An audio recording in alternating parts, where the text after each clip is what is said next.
They're to lead Jesus' church for Jesus. To lead Jesus' church for Jesus.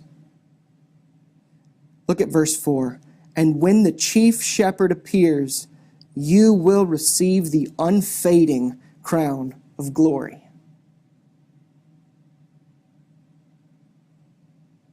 In the first century, when athletes would compete for a prize, the prize would be a small wreath, a small crown that would go on their head made of flowers, made of vines, made of leaves. The imagery Peter is using is that same thing. Those crowns they would get for competing and even running the race till the end and winning, they would fade.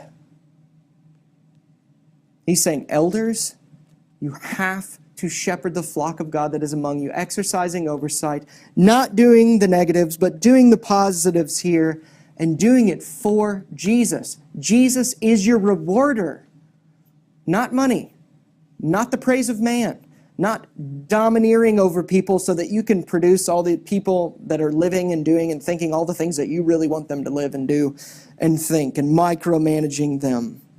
Not doing it under compulsion, but willingly, saying you're doing all those things for Jesus and for the good of the flock.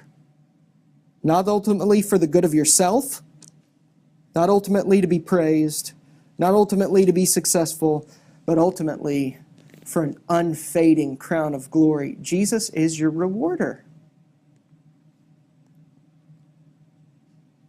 He's the one we must strive to please, aim to obey, desire to hear say, well done, good and faithful servant. It's true for all of us. And elders who lead willingly, eagerly, by example, and for Jesus have this promise: an unfading crown of glory when the chief shepherd appears. When an elder doesn't truly want to be one, or is in it for shameful gain, or domineers over the flock of God, he's revealing that he's not really truly in it for Jesus, but he's in it for himself. Know what the job of an elder is. Do you desire to be an overseer, desire to be an elder one day? Know that this is the big picture of what it looks like to shepherd the flock of God that is among you. And I want you to notice something. Back in verse 2, shepherd the flock that is among you. Is that what he says? Shepherd the flock that is among you. No. Shepherd the flock of God. The flock does not belong to men.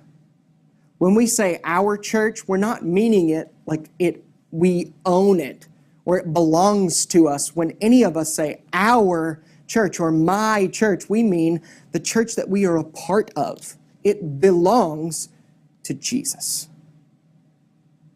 The flock of God. You are a part of the flock of God, and God himself has ordained that you be under him as a shepherd and also under his under-shepherds who are to exercise oversight and shepherd you.